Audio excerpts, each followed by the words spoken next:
Hello, I'm Harry Riley. Welcome to Harry's 10-Minute Tales.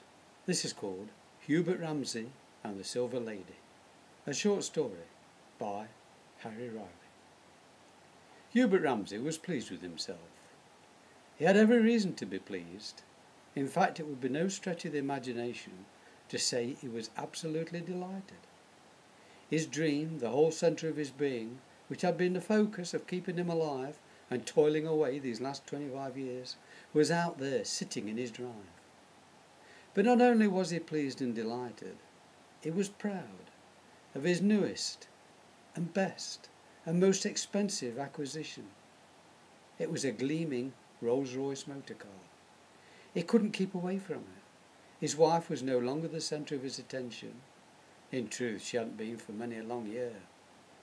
Any excuse and he would be outside with a duster, polishing the shiny bodywork, or just drooling over the half-mile-long bonnet with its spirit of ecstasy, Silver Lady, just itching to take him off on the winding road of acclaim, where he truly belonged. He had brought himself a new black overcoat with an astrakhan collar to go with it, and insisted his wife must never accompany him in the car without wearing her fur stole, as befits a lady of their standing. On the very few occasions when the car actually left the drive, Hubert, in his long coat and country bowler, would sit at the wheel and imagine himself as the impresario he always aspired to be. He was involved with the theatre, with the local repertory group, and there was a lot of art in working out his highly imaginable quotations for his business, because he was in fact a local councillor and a house builder with big ambitions. He had only been up and dressed for about an hour on this particular Sunday morning when the police came knocking at his door. A sick relative perhaps, or one of his subcontract labourers had been up to some mischief on a Saturday night out. In the event, it turned out to be none of these things. Excuse me, sir, but could we have a word in private? He took the two police officers, the male sergeant and the female constable, through to his study and shut the door behind them to avoid any interruptions. Well, what is it about? Sorry to disturb you, sir, but it's your car, the one out there on the drive. What about it? We've had reports, sir. The sergeant seemed at a loss as to how to proceed, so his helpful lady colleague joined in. Were you driving on the A4020 bypass last night, sir? Perhaps in the early hours of the morning? Hubert was relieved, but happy to help.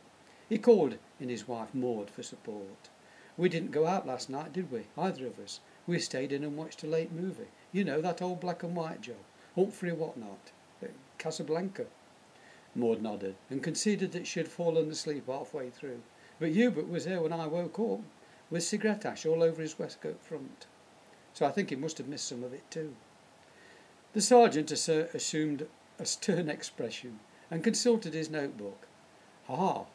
We have a witness who claims to have seen a car bearing the same number plate as yours driving recklessly along the A4020 bypass at 3 o'clock this morning without lights, and just after a young woman driving a Mini was brutally forced off the road and killed. Well, your witness must be mistaken, officer. It certainly wasn't me or my car. The two police officers looked at one another, and it was the woman who now took the lead. Our witness is a serving police officer, a patrolman, who was parked in a lay-by. As he saw a Rolls-Royce identical to yours and bearing your number plate drive past at over 90 miles an hour, he immediately gave chase, but after a mile or two was left behind. He made it abundantly clear that he wanted your car to stop by flashing his blue lights and headlamps, but got no response. Your car was veering all over the road and had no lights. Is it possible you lent the car to a son or daughter, or a friend for the evening? I must warn you, it is no use trying to protect them, as we always find out the truth in the end. To say that Hubert was puzzled would be putting it mildly. He was horrified that a dreadful tragedy like this should be laid at his door. Indignantly, he exclaimed his innocence and told them he was a responsible counsellor. The police were clearly dissatisfied with his answers and said they would be back after making more enquiries, but first they wanted him to check his mileage was correct. Hubert did so and exclaimed he was as mortified as they were. The mileage was correct. and just as it should be. He had no other explanation to offer, except that the patrolman must have somehow got the car number plate wrong.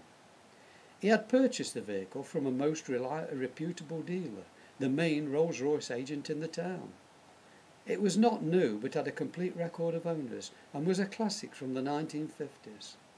It was, in fact, among the most exclusive Rolls ever made, a Phantom 4. Built personally for an exiled emperor living in London. It only passed from his hands after those same hands were laid to rest, following an assassination by rogue elements of his former government. And then an elderly duchess was driven around her estate in it for a few years, until her bones grew too old to venture outside a mansion. The car was sold to its last owner before Hubert, an actress, Zena Silverado, its most enthusiastic, fond and loving owner. She liked her devoted public to see her getting in and out of the car, assisted by her uniformed chauffeur. Zena was known as the Silver Lady, because she always wore a sparkling silver dress and long silver earrings. Immediately she purchased the Phantom. She had it sprayed silver to go with her image. The Emperor had ordered the car to be furnished with every conceivable extra, and as soon as he took delivery, he lost interest in it and neglected to give it the care and attention it deserved, and the car was left parked up for months before his death.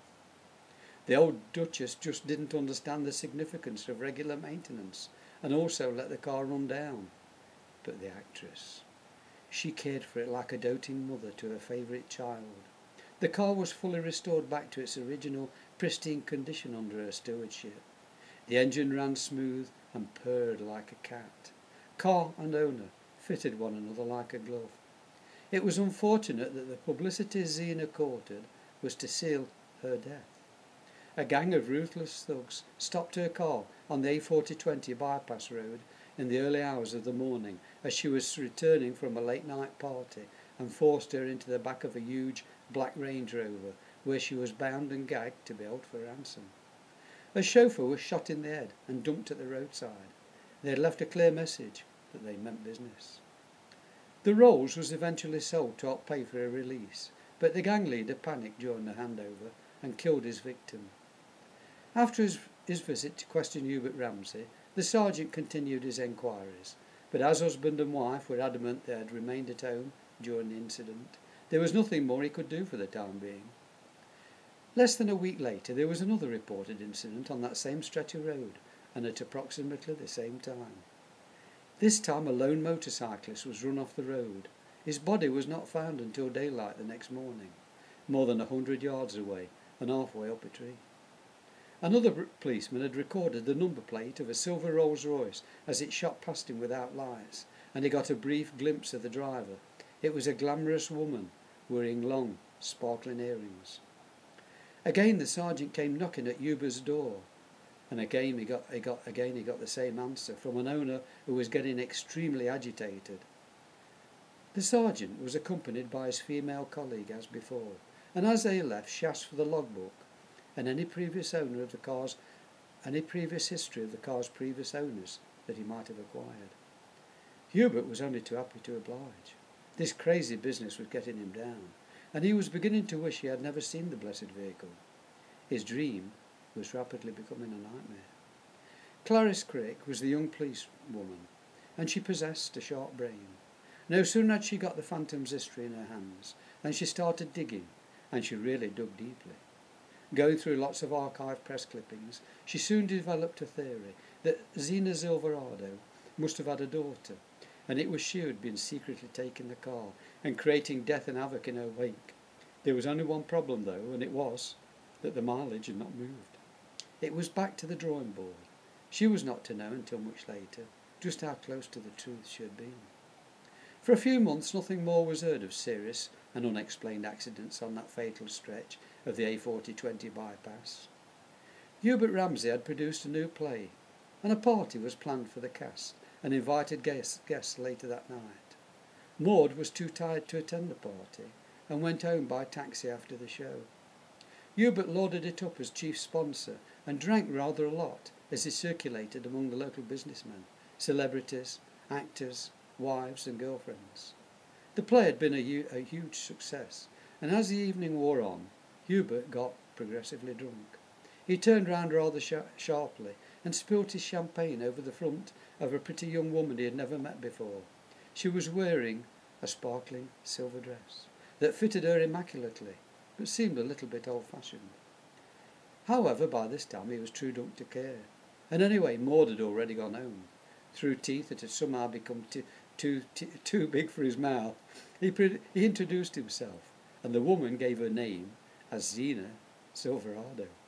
Somewhere at the back of his befuddled brain, Hubert knew he had come across that name before.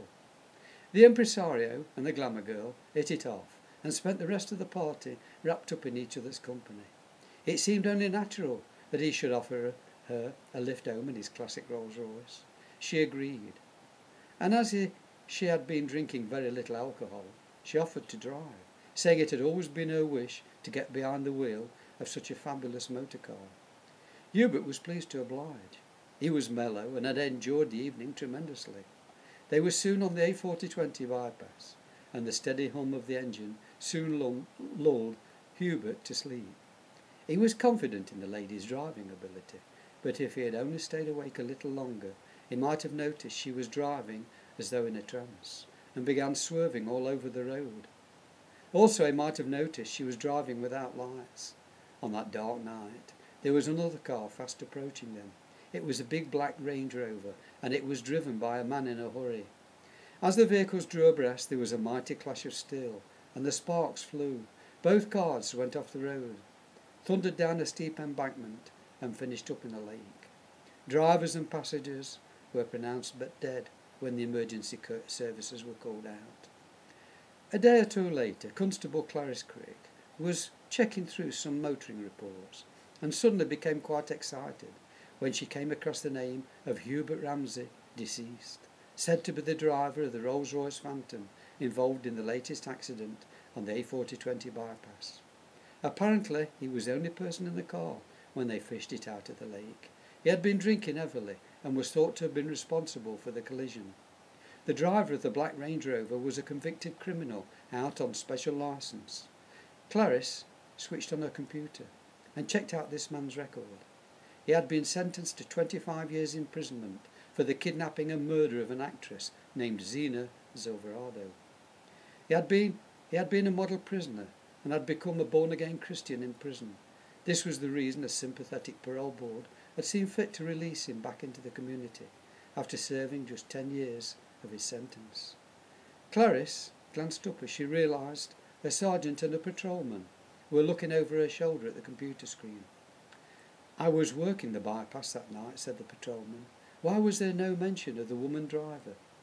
"I saw her quite clearly as I watched from the lay-by on the other side. She was all over the place and deliberately swerved into the path of the Range Rover." "Where did she go?" Clarice smiled grimly to herself. She had her own suspicions, but nobody would believe her. End.